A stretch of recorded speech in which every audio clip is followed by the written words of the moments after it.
Why choose a Sleep Number smart bed? Can I make my site softer? Can I make my site firmer? Can we sleep cooler? Sleep Number does that. Cools up to 8 times faster and lets you choose your ideal comfort on either side. Your Sleep Number setting. Enjoy personalized comfort for better sleep night after night. And now, during our President's Day sale, take 50% off our limited edition bed. Shop now for a limited time. Only at a Sleep Number store or sleepnumber.com. Hi, I'm Case Lowe, co-host of the Open the Voice Gate podcast. The one question I'm constantly asked when it comes to Dragon Gate is how do I get into the promotion? Well, stop asking and start listening to the Open the Voice Gate podcast, released every Wednesday on the Voices of Wrestling podcasting network. For exclusive news and show reviews, look no further than the leader in Dragon Gate coverage, Open the Voice Gate.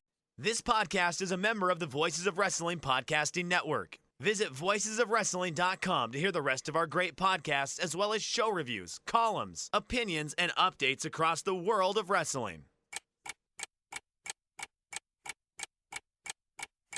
Welcome to Jumping Bomb Audio.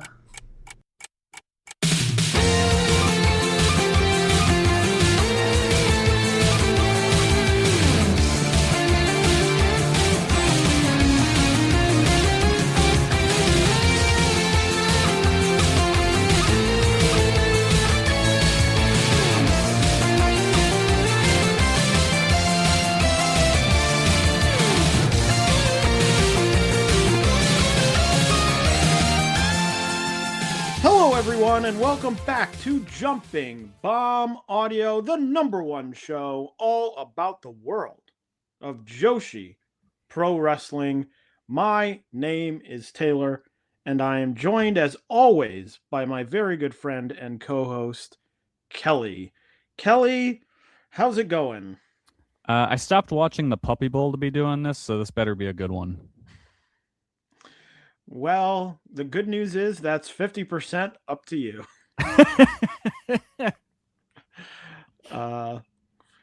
So I hope that I can at least provide half the entertainment of puppies. Tremendous. I mean, it's going to be tough. I currently have the Olympics on as we record. Is that broad still doing her thing with the fucked up leg? Well, she crashed today. That seems bad. So I think the answer is no. I don't know how many events she has, but the first one, if she has more than one, did not go well. But then was won by an American named Breezy. Oh. Which... Olympics are always good for interesting names of people. Yeah. I just have had it on because Peacock has this thing called the Gold Zone, where it's like multi-screen, and then they'll just bring you to an event where they're like, the gold is going to be decided right now. We bring you there instead of having to like flip around. Okay, that's smart. And they had speed skating, 5,000 meter speed skating today, and the whole time they were like, oh, the American, he's coming up in 15 minutes. He's coming up in 10 minutes.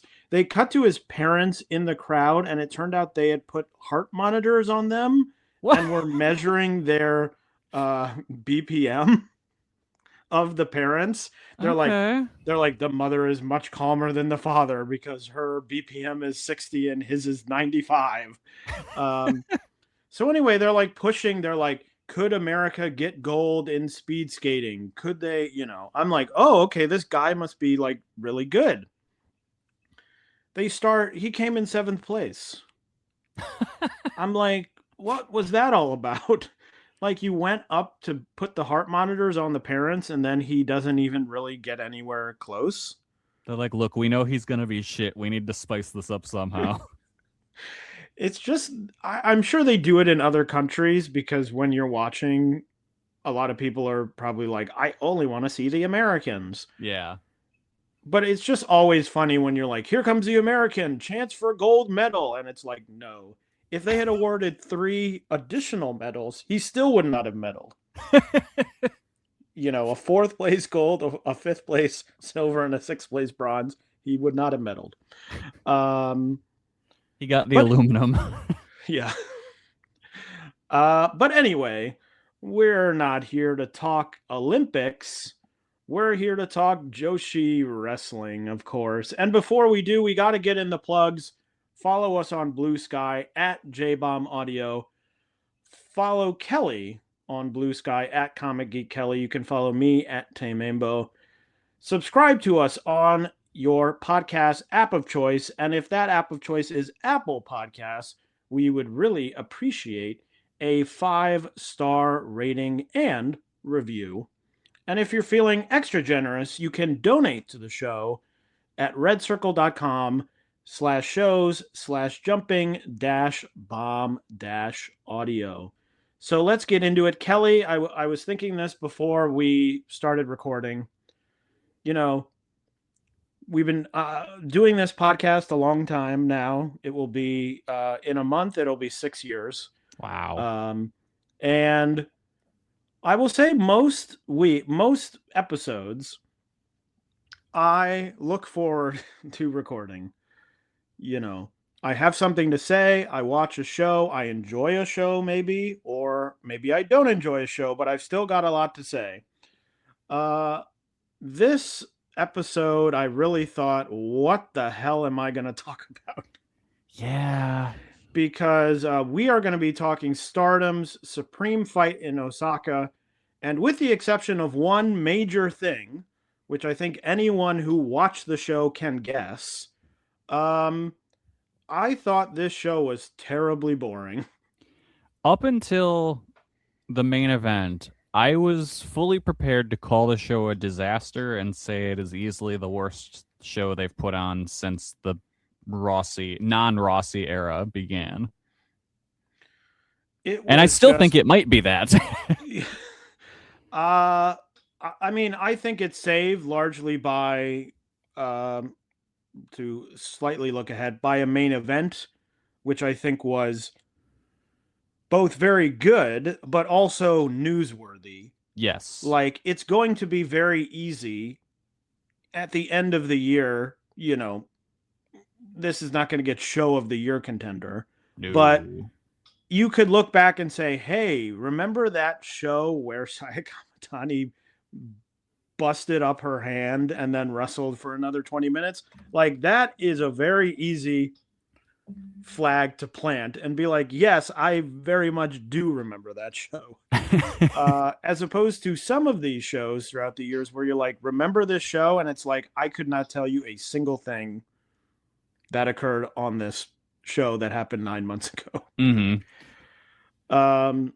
So I thought, I mean, the main event really was the savior, because I thought up until that point, it largely, I mean, I usually take notes for all of these shows. I started taking notes, and about halfway through the show, I mean, I just stopped taking notes because I'm like, I don't have anything. Yeah, I think it ranged from downright bad to, well, that was all right. I thought most of it was, okay, that's fine, and we're moving on, and I'll never think about that again. Yeah. I don't think there was, well, maybe I don't think that. I didn't think there was anything that I was like, get this off my TV. It's a disgrace to wrestling. Oh, I thought that. But maybe there's one. And there was some stuff as we go through. You know, I think individually on matches, I'll probably sound more positive than I do now. Mm-hmm. But, you know, I didn't watch it live. Kelly, you didn't watch it live. No, I watched it not live, but I did watch it unspoiled. And, you know, I was watching shows essentially 5 hours long. Mm-hmm. In essence. And I just remember watching, and I looked at the time, and it was like 2.5 hours in. And I was like, I have 2.5 hours more of this. Yeah. And it is a show where if we were not doing this podcast, I would have said, forget that. Like in match 2, I would have been like, forget this, and would have just watched the main event and moved on with my life. Yeah, I think I only would have watched the main on this one. But anyway, it was Stardom Supreme Fight in Osaka at Edion Osaka Arena in front of 2,563 fans. And Kelly, to start it out, there was not one, but two pre-show matches on this show. Did you watch these pre-show matches? I did. All things considered, I think these two might be some of my favorite matches on the show. They weren't bad. No, they were. I thought they were both solid. One of them I really didn't have much thought on, and I didn't realize at the time that maybe I should have been more happy about these. The opening match was a 5-way match. Momo Kogo defeating Azusa Inaba, Kyoko Kotatsu, Lady C, and Yuna Mizumori in 6 minutes and 27 seconds.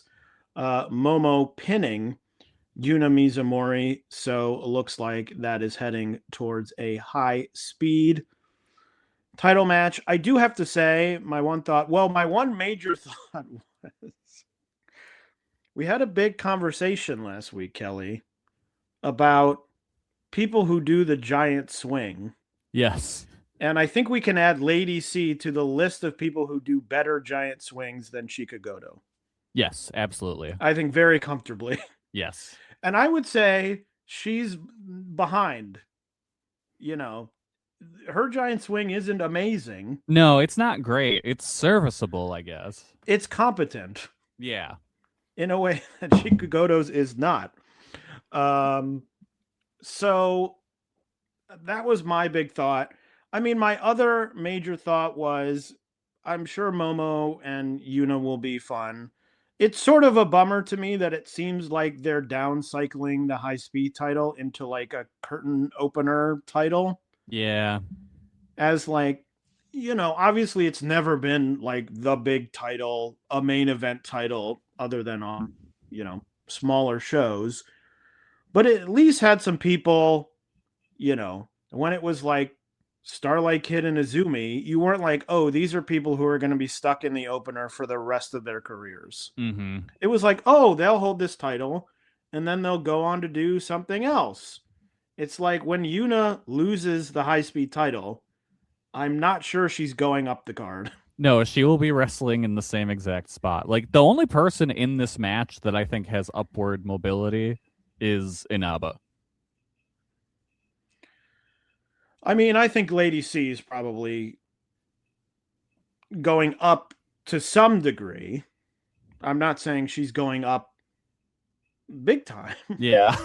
But I think she's going up. And Kyoka is, I think, interesting enough that maybe she goes, like, I don't see any main eventers in this. No. And, you know, the issue with Azusa is she's not an official roster member.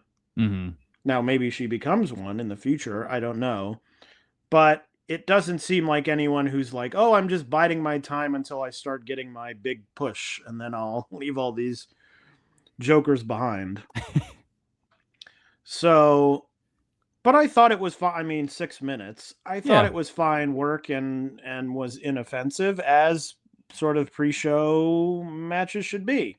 Yeah, I went 3 stars on it. I enjoyed it well enough. I did find it odd that Yuna took the pin. Because, like, you have 3 other people in there. Yeah.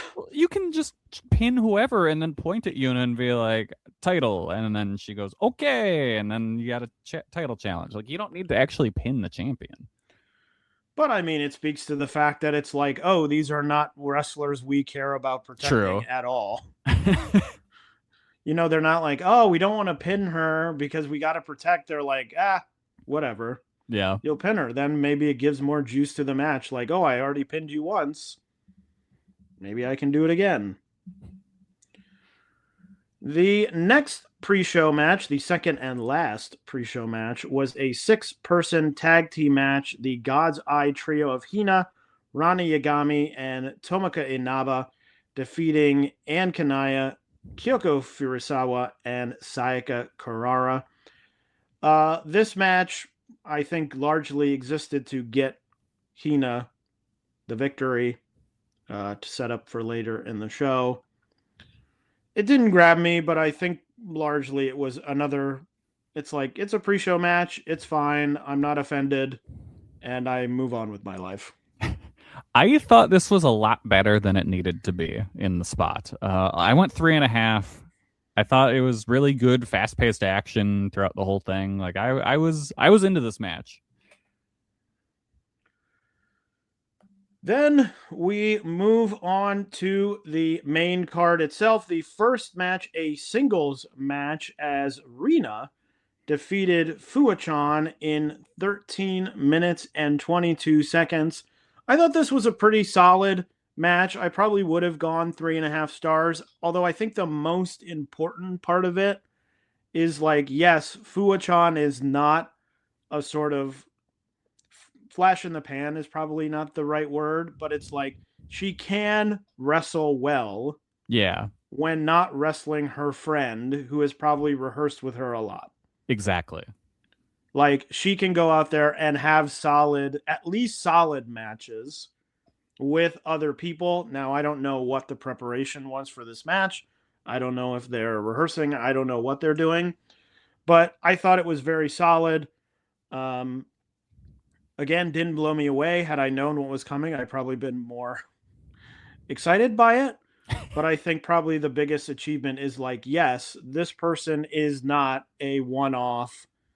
Like, oh, I'm only good if I wrestle these exact people on this exact timeline. Mm-hmm. You know, it's a thing week to week. Not that you'll be wrestling singles matches every week or month to month, whatever you want to say. It's like, okay, this person can be reliable to go in there and be like, okay, have a singles match. Yeah. So, yeah, I thought she was good. And, you know, just solid match. I went 3.5 on it, too. Like, there was a little bit where I was like, damn, maybe Fuwachan will actually win here, but no. But even so, good stuff from both of them. Oh gosh, okay.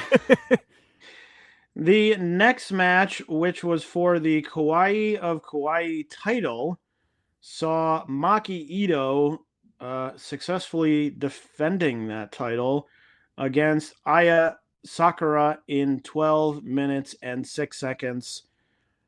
Kelly, I'm interested to hear what you thought, because I had a main thought of this, which sort of builds off the previous conversation we had about Maki Itoh in Stardom. I thought this match was real weird. It just had odd vibes through the whole thing. I thought Maki and Aya Sakura had a horrible chemistry here. There was a clunkiness to really both of them. Like, it wasn't just like, Maki Itoh's bad, but it was like Aya Sakura was having a rough time here too. I just think the two of them did not mesh. And the crowd was just crickets. Like, they were so quiet here, but then they perked up for the post-match, which I found odd. Just overall, weird-ass match. My big thing was, I talked about Maki Itoh coming in, that I was not really on the excited end of that happening.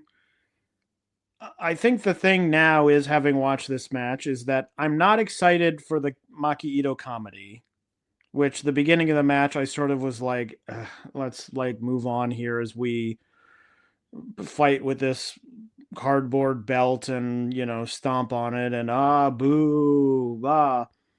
But the other issue is that I don't think Itoh is good enough of a straight up wrestler for me to be like, I wish he would stop the comedy and just wrestle. Because I think also those matches are not that good.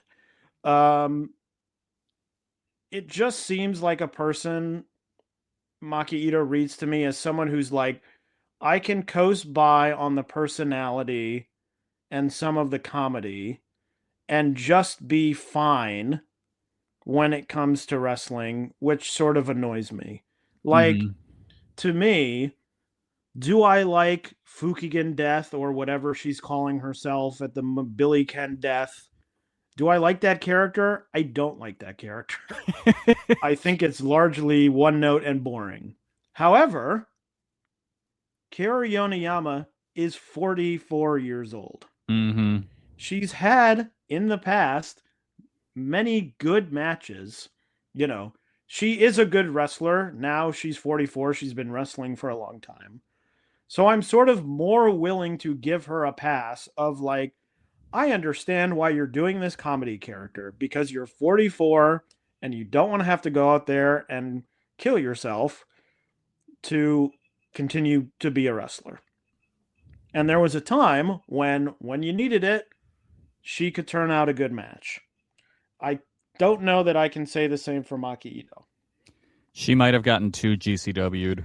Well, and that was my thought. I was like, oh, the beginning of this match is just like a GCW. Like, oh my God, I'm doing like an Eddie Guerrero, I got hit with the belt joke. Like, and the GCW fans would be like, oh, hilarious. Like Latino heat. I'm just like, I don't want, I think Maki comes from that now, I think, more defined group of Tokyo Joshi, which I also put Kamiyu in, which is like they were around when all of a sudden Tokyo Joshi was like, well, maybe we should have some better in-ring workers. And the two of them were like, well, we have to get better. And then we're like, wait a minute, we don't have to get better. We'll just rely on this character. Mm-hmm. And just stopped. And then every now and then they're like, well, hold on, I can be good. Check this out. Like, to me, the last time Itoh was good was in the tag run with Miyu. Yeah. And I'm like, you know why that was? Because she was in the ring with 3 really good workers who were like, we're going to go. And so either come with us or we'll leave you behind. Mm-hmm. And I just don't know. Look, maybe she gets better wrestling in Stardom. It's happened with other people from Tokyo Joshi. But the fact that she has come in and put such a Maki Itoh, oh, I'm so goofy, I'm the cutest, and I'm making a fake title, and we're wrestling over the fake title, doesn't seem to speak to Stardom being like, okay, enough of the jokes, like, we want you as a wrestler. Yeah. It doesn't speak to that being the case, and all of a sudden her being like, well, it's time to work. No, and she was hired to be the clown. Looking, I think this card really defined it for me in that there is a strong grouping of wrestlers in this company, obviously headed by Saya Kamitani. And, Azumi is very good, and Starlight Kid is great, and Natsupoi and Saori Anou. Once you get past that group of, let's say, 8 workers, I just sort of made that number up, the rest of this roster is not great. I think there's a lot of good wrestlers that get caught up in the slop of the bad wrestlers. Like, and some of them are young, and it is possible that a lot of these young wrestlers in a year were like, oh, they've gotten a lot better, they're great. It just feels to me like there's a lot of like, what is this person doing? Mm-hmm. Like, what are they doing over there? I mean, to me, and I know that a lot of people will disagree with me because they disagree with me in the moment. 4 years ago, I was like, Starlight Kid and Azumi, they're in the mid-card, but they're going to be great. They're going to be really good. They're already really good in the ring. And they're going to be big. And now Starlight Kid is main eventing the show and has held titles. Azumi, same thing. I'm not sure I have someone in the lower card where I'm like, this person is absolutely going to be at the top of this promotion in 2 years. Yeah. I mean, and there's some people I'm like, well, Miyu, Hamasaki, maybe. Like, I really like Saida, but I don't know that they really trust in her enough to move her up. Hanako, possibly.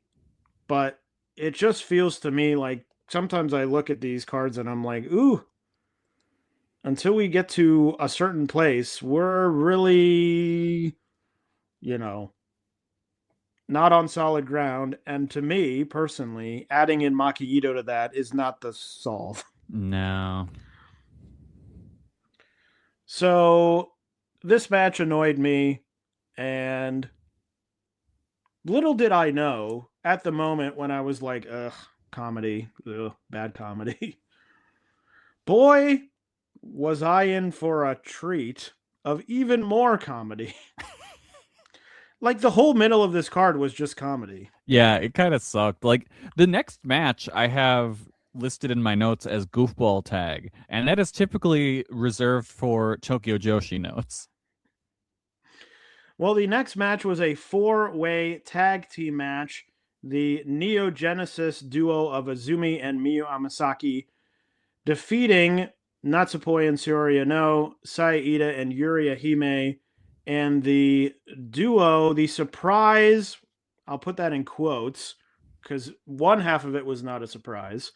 The surprise duo of Billy Ken Death, which is a reskinned Fukigen Death, and Kidore Hazuki, which is obviously Hazuki. They came out, was absolutely not excited to see them in any way. And I was like, oh, God, right back into more comedy. And this match was a big nothing to me. Yeah, no, it was, I thought, a perfectly fine mid-card match. Like, this was definitely a bathroom break match, 100%.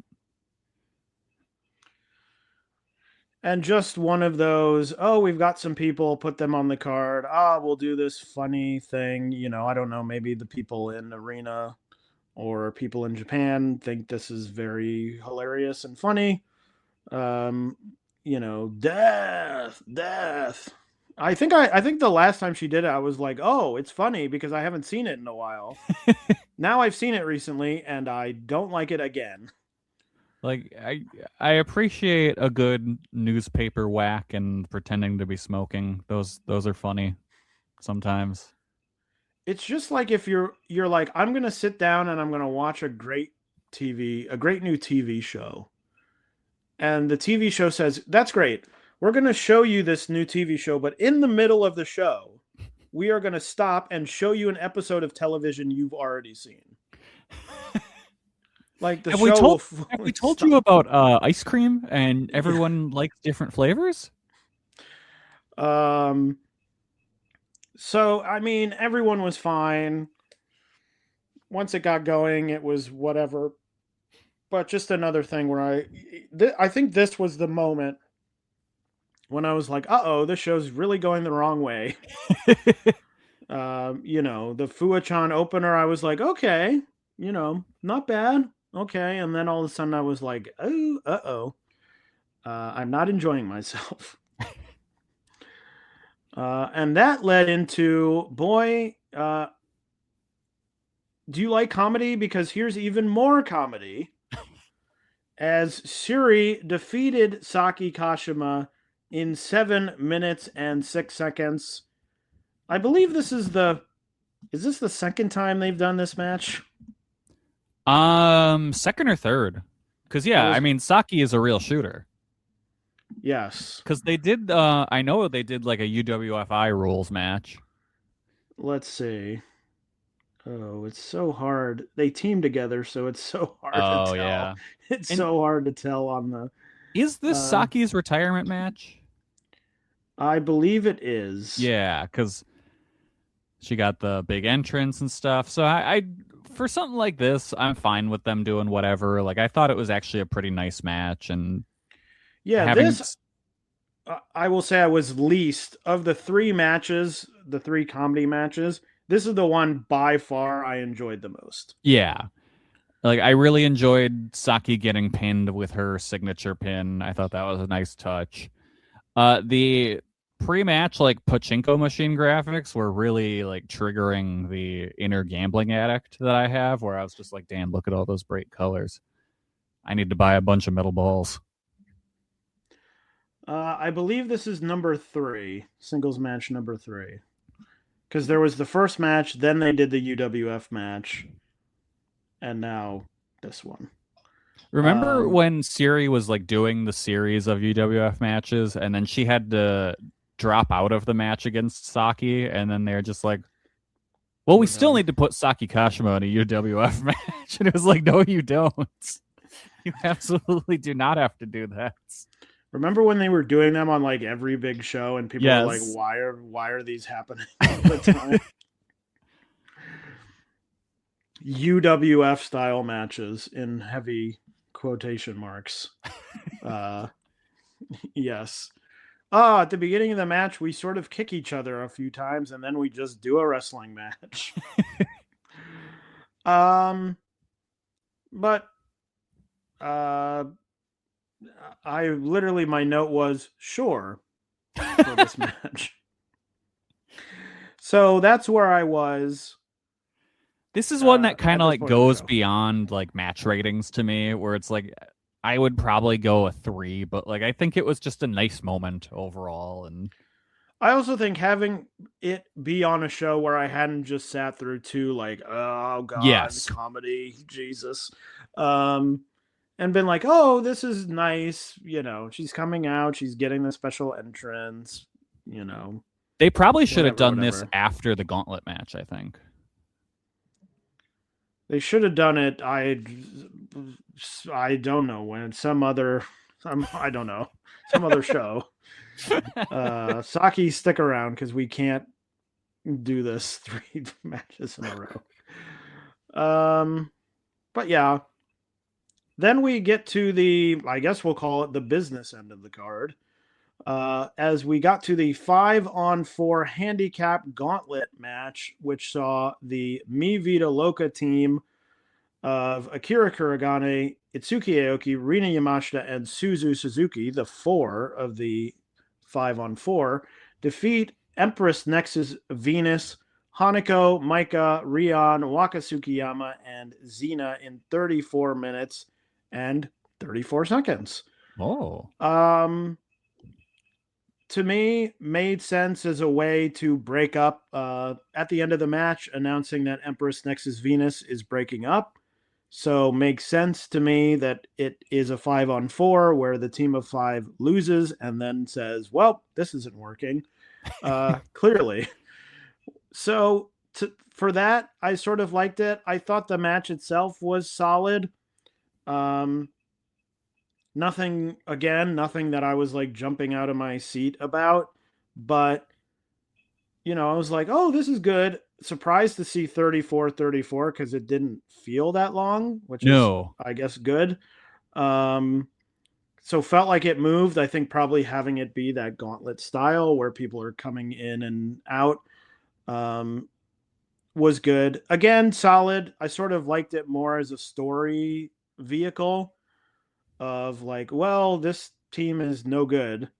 Let's break up because obviously we can't beat people with a 1-person advantage. Then I think I enjoyed it as like, what a great match. Yeah. But I will say, I think this was my second favorite match of the show. I really did enjoy it. Overall, I went 3 3/4 on it. It was nice after the comedy segment to just have a bunch of no-nonsense singles matches. Like, that was cool. I really enjoyed that. And especially with what was to come, I was like, hey, this is just wrestling. No interference or anything. I enjoyed the touch of like every time there would be an elimination, like the teammates would go check on the person. It's like, hey, it's cool to see people acting like human beings in a wrestling match. Whereas I feel like half the time, like the person just rolls out of the ring, no one looks at them, and then they're just dead for a little while, and then they come back. What happened to Micah? Like, did she get fucked up real bad? Because it sure seemed like she did. I think she might be injured again. Yeah. Which then also gives the layer of like, maybe this group should break up because your leader might again be going out. Yeah, because she was like, well, they had like the doctor run over to her at one point, and then after the match, she got in and was like stumbling around. And I don't know if you caught it, but like Rina Yamashita was looking at her with like a lot of genuine concern on her face. So I was just like, oh, something bad happened. let's see. I'm trying to do like a quick. This is not going to work. Search for like Micah to see if anyone announced anything. It I certainly haven't seen seemed that anything. way. I guess we'll see, and there's probably bigger conversations about where everyone in that group ends up. Yeah. So maybe it is that she disappears and then comes back again into a new group, but I guess we'll see. I hope Xena sticks around because every now she has matches like this where I'm like, oh yeah, she's really good. Yeah, she's very solid. Yeah, I thought she was very solid here, and I mean, it seems like she would stick around. I mean, she's been here now. Was here, left, came back, so it doesn't seem like there would be any reason why she wouldn't. She might leave again for a little while, but I would assume they're open to having her back. Yeah, she's just someone that I forget about every now and then she pops up, and it's like, oh yeah, look at you, you're great. You hit people real hard. I like that. So our next match was the first of 3 title matches for the Goddesses of Stardom titles. The champion H.A.T.E duo of Natsuko Tora and Ruaka defeating the Stars duo of B. Priestley and Hanan in 15 minutes and 4 seconds. And Kelly, I have a proposal. For you. Oh, is it to stop watching these matches? No. No. Although I guess that could be part of it.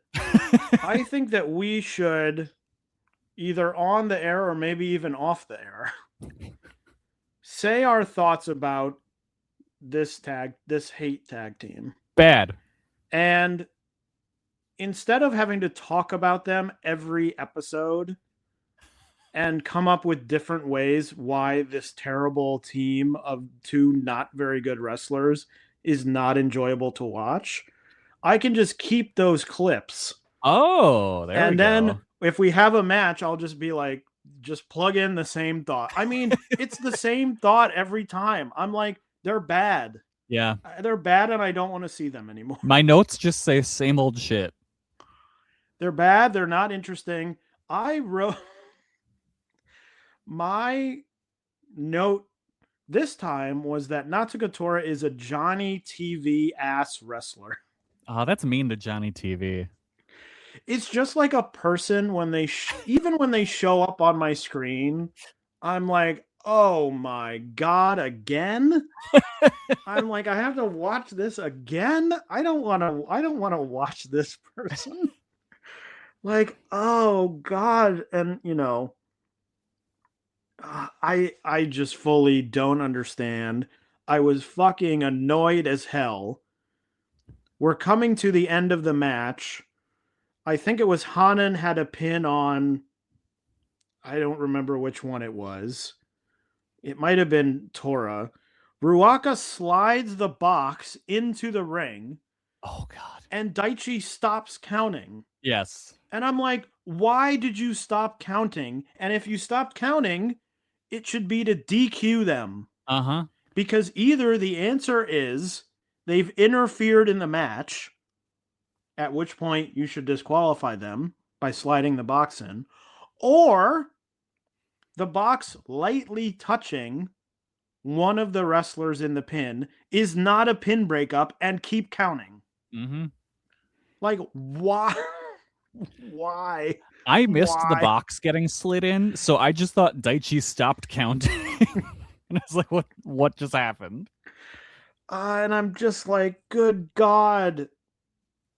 Do people in Japan like this? Like, are we like on some weird island?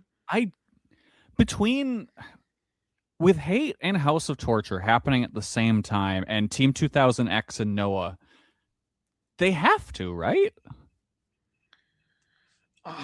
I guess, but what is it about this match that people like? I don't know. I don't understand it. I think it's bad. And I should say we are not alone. No. On this island, because currently on Cage Match, this match is at a 5.14. That's generous, honestly. You know, I went 1.5 on it. I mean, I don't even bother ranking them because I'm like, I hope to never think about these matches ever again. Yeah, I don't understand it, but it's just like, well, there's so much of this running rampant in Japan at the moment where it's like, I guess they have to like it, right?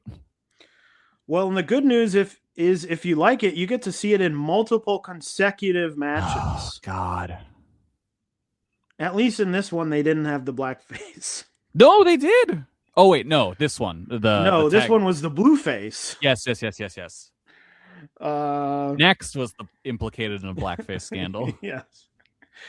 It's just like fucking stop or tell a story about some baby faces doing something about. That's, I think, the thing that annoys me. No one does anything. Is that I'm like, shouldn't someone come out and be like, what the fuck? Yeah. Like, hey, can we get some people together and stop this from happening? Hey, H.A.T.E is having a match. Should we be prepared for them to cheat? Well, I don't know. Will they cheat this time? Will they cheat every other fucking match? Oh, it's so annoying to me. I know. And it's like, like, you've got Okada at ringside. So it's just like, dude, shouldn't you do something about this? It's one of those things where I'm like, the minute you think about it, everything falls apart. And it's like a house of cards. Yeah. And the whole thing falls apart. And it's like, well, it's part of wrestling, this is what happens, And it doesn't have to be. Yes. And I'm like, or if it's going to happen, you have to do it in a smarter way than, oh, I slide the box in the ring. The ref sees the box and is just sort of like, well, okay, I guess I'll stop counting. That might be what pisses me off the most is just how lazy it all is. It just seems like now they've reached the point where they're like, well, we don't even really know how to justify this. So the answer is the refs just don't really care. Yeah. It's like, well, this is blatant interference. And it's like, well, I want to keep the match going. Oh, okay, cool. Great. So much fun for me. And I'm like, these matches, I just sit there and I'm like, why should I even pay attention? Because I know that what the end of the match is going to do. Mm-hmm. There are going to be people running and, someone standing on the apron and the ref going, hey, you, I have to approach you within 6 inches. Get down from there.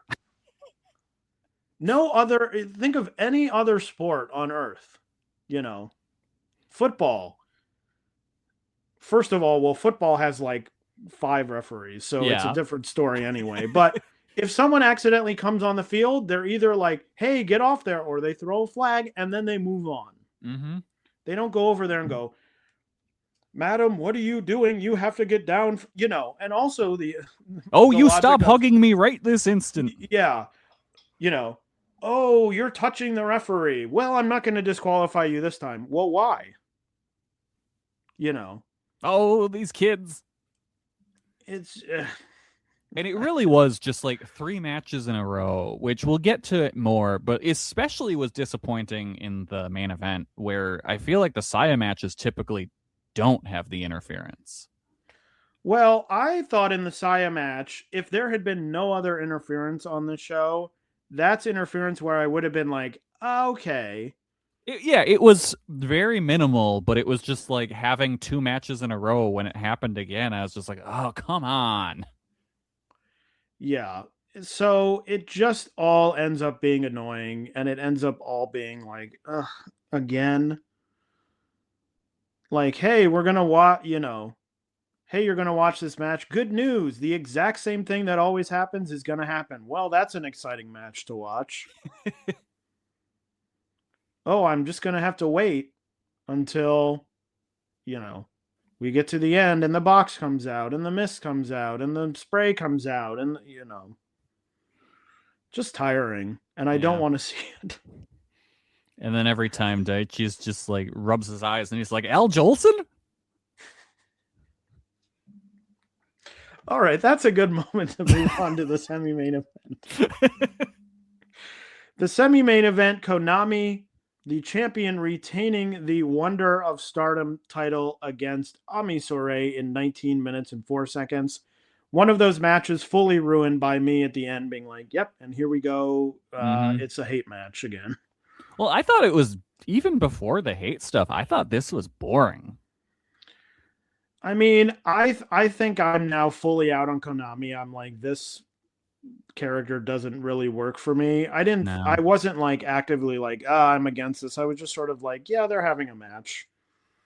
Whatever. And then, they're spraying each other. I'm like, again? Like, that was the shocking thing to me, where I was like, you're doing this too, like, even from the perspective of like, do something, like hit her with the box, or yeah, break the box over her head, or do something where I'm like, have it be different than, we sprayed, we misted you. Oh, it is different. We misted you and we sprayed you, Oh, great. Cool. But this Konami character is just such a, like, nothing burger to me. She's bad at being a heel. Like, straight up. She's a terrible heel.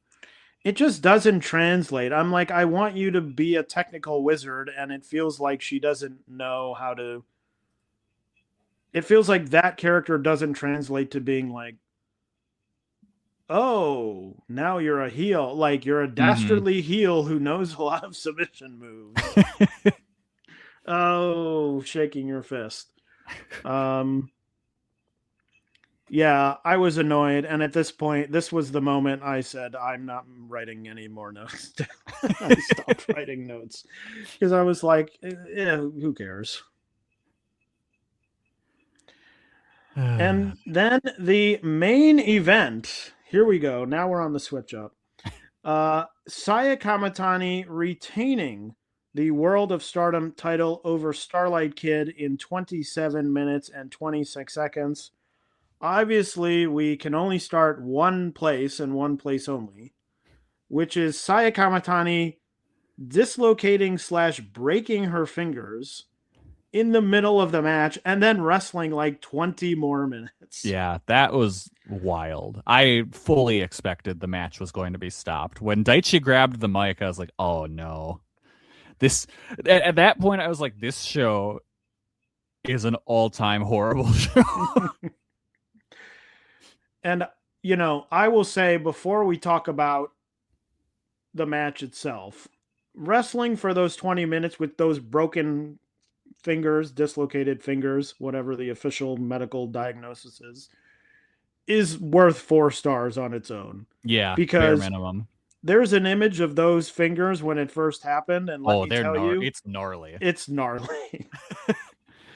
Like, even to get up and be like, okay, we'll wrestle another 3 minutes and I'll pin you and that will be the end. And that's what I thought they were doing, because they went out and like immediately Starlight Kid's like, all right, fucking drive her on the apron. And I thought, I'm like, oh, she's just going to roll her in the ring and pin her. And then they wrestled 20 more minutes.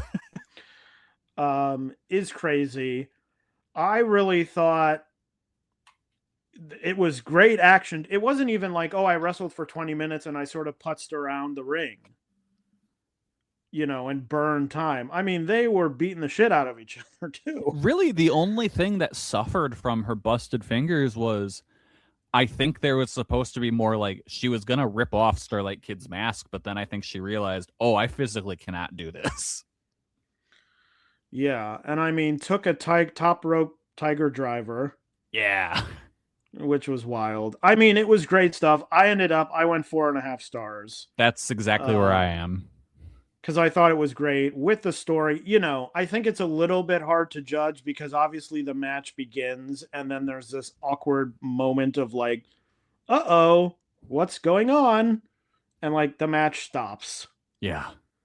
But even thinking of it as, let's pretend the match started when Saya Kamatani comes back, is like, I'm fine, here we go, is a great match on its own. Like, if you cut out the beginning, you'd be like, this is really good. I mean, this was like show-saving stuff. Yes. And this is one of those things where it's like, whatever Stardom is paying Saya Kamatani, they should like triple it. Because I mean, think about this show without Saya Kamatani on the show. Oh, disaster. Think about this show. If the main event was Konami versus Ami Sourei, holy shit. Like, think about anyone else who breaks their finger and is probably like, let's go to the finish, and that's your whole show. Mm-hmm. You're like, this is a disastrously bad show. Yeah.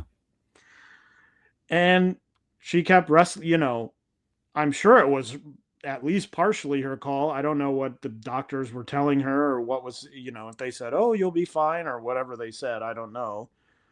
But to do it is like, yes, she's the person pulling in all this attention. She's at the top of the card and she's like, nope, I'm going to keep going with these broken fingers. Yeah.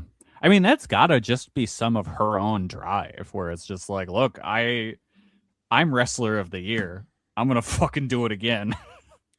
Yeah, and maybe you're filled with adrenaline and you tape up the fingers and you don't notice them. I have no idea. I can't imagine that's the case. Seems like it would be very painful. Have you ever broken a finger, Kelly? Thankfully, I have not. I have not either. So I don't know this. Or dislocated. Yeah. Or broken and dislocated. So I don't know the feeling of any of those things, but I can't imagine they're nice feelings to have. There was 1 minute, like at some point I was just watching her hand, you know, and like she was down for a pin, and Daichi came like an inch from stepping on her busted fingers, and I gasped. It's just like, oh my god, Daichi, you fool! What have you done? So, but I mean, to me, if you haven't watched this show so far, watch only the main event. Yes, you can skip everything else. The main is the only thing worth watching. I would not recommend anything else. But that was Stardom's Supreme fight in Osaka. But what else has been going on in Joshi? Stardom had 2 New Blood shows on the 3rd and the 4th. On the 3rd, Aya Sakura and Sayaka Kurara retained the New Blood tag titles against Ann Kanaya and Yuna Mizumori. Marigold had a show on January 30th. They had another 3D Trios title tournament first round match, which saw the trio of Sari Yamaoka, Shoko Kashino, and Yuka Yamazaki continue on, defeating Hummingbird, Nagisa Tachibana, and Nao Ishikawa, and Mayu Iwatani retaining the Superfly title, defeating Komomo Minami in 12 minutes and 30 seconds. Not sure who's going to take that title off Mayu because they don't have a lot of people. No, they're just going to keep throwing the youngins at her until they get good. They don't have a lot of people who are at that lower level and can beat Mayu Iwatani. Maybe it'll be Chikagoto. Off a giant. Maybe Mayu will pull a Chris Jericho and give up on a giant swing. Tap out on a giant swing. I could see Mayu somehow being able to like move her body in a way so that Chika is actually able to go a real speed. Just turn yourself. Yes. Oz Academy just had a show that happened a few hours before we recorded.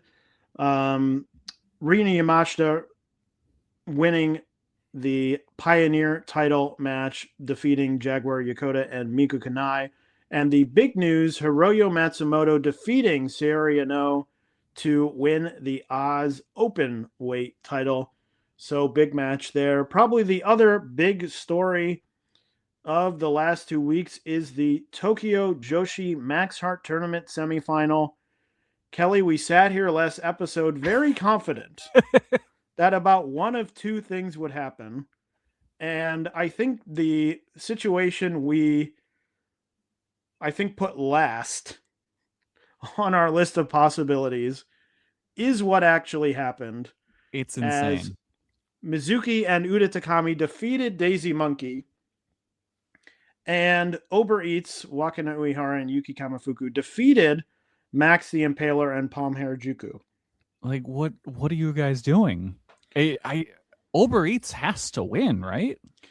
I think they are going to win because I think that's the story they're building, because I believe I don't know if this is correct. I think Uber Eats is the first current tag champions to make it to the finals. I would have to go back and double check, but I think that is what's happening, and I think it may end up being the story of they win. Yeah.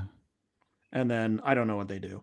Mizuki and Uda making it this far is insane, because that is a team where you look at it and you're like, well, they'll be out the first round. The power of Mizuki, I guess. It's crazy. And I think they do see something in Uda. They do, and rightfully so. She's very good. It's just, it's so surprising to see them make it this far. Yeah, I mean, very shocking. We will see. I know Daisy Monkey has a match on the upcoming Korakuen Hall show, so maybe they get a win back there and do something. I don't know, but very shocking. Kelly, I know you watch both of these matches. We're still in the period where these matches don't really do much. Yeah, they were. I really did enjoy Mizuki and Uda versus Daisy Monkey. I thought that was very good. And Uber Eats versus Pompeler was fine. Sendai Girls had a show also just a few hours ago, a tag team title match. Baba Momo Banana defeating Dash Shizako and Hiroyo Matsumoto to retain their Wave had a show again just a few hours ago. Hiragi Kurumi and Mochi Natsumi defeating Saran and Yumi Oka to win the Wave tag titles there. And Itsuki Aoki defeating Kaho Kobayashi to retain the Regina de Wave title. And then what is coming up in the next few weeks? Well, there is a H.A.T.E. I believe it's called Dark Banquet or Dark Feast. I'm not entirely sure. Please tell me it's like a dinner theater thing where you go and eat with hate and then someone gets murdered. Here's the thing about it. I don't really understand what it is. I tried looking it up on multiple different sites and I couldn't really get any information. I'm choosing to believe it's dinner theater. That is happening on the 11th. I believe they announced an MC for that show, but now I can't find where I found that. So I don't know what's going to happen there. Stardom also has a Korakuen Hall show on the 13th. They, I don't believe, have announced any matches for that yet. So we'll have to see what happens there. SEAdLINNG has a show on the 10th of February. They have a new rookie debuting, Rana Hizaki, who will debut against Ryo Mizunami. And then probably the two biggest matches on that show, Ayami Sasamura versus Sumika Yanagawa and Miria Koga versus Nagisa Nozaki. That is the other side of the tournament, the single tournament block. So the semifinals will be Hiroyo Matsumoto against Mio Shirai, and then the winners of these two matches will face off. That will be the final four. Tokyo Joshi, as I mentioned, has their Max Heart tournament finals at Korakuen Hall on February 14th. Another fascinating one where I'm very interested to see what the attendance is for this show. These Max Heart tournament finals have sort of been the dip point in the attendance. They obviously were up on the 1-4 show. Interested to see if this sort of unexpected final draws some people in. Also on that show, we have the whole card. It will be Ren Konatsu versus Shion Kanzaki, Miyu Yamashita, Kaya Toribami, Himawari, and Shino Suzuki versus Hyper Misao, Kakeru Sakaguchi, Kira Summer, and Chika Nanase. Shoko Nakajima will tag with Sarah Phoenix to take on Daisy Monkey, Suzume, and Arisa Endo. Max the Impaler, Raku, and Palm Harajuku will take on Ryo Mizunami, Yuki Aino, and Haru Kazushiro. Miyu Watanabe and Rika Tatsumi will face off against Yuki Arai and Mifu Ashida. in a little preview of the upcoming Princess of Princess title match. Kelly, get ready for more Iron Man heavy metal weight action. Woo! Mahiro Kiryu, the champion, will defend against Aja Kong. How many more of these can we take? It's just the same bit over and over again. And then on the business end of the card, Mirai will defend the International Princess title against Toga, which was teased on 1-4. Kelly, you think Toga is bringing the belt back to Tokyo Joshi? Probably not. I think I would agree with you. My ultimate hope is that the International Princess title goes to Great Sasuke. I think that would be incredible. Maybe. Although I think very unlikely. You don't think he would like to run around calling himself an international princess? I would say the fact that there has not ever been a male holder of any of these titles would probably speak to they're not going to start now. You don't want to see the international princess title decided in the Great Space War? Well, he'd have to hold it for quite a long time for that to be the case. Look, that's fine. If we get that, I'm all right with it.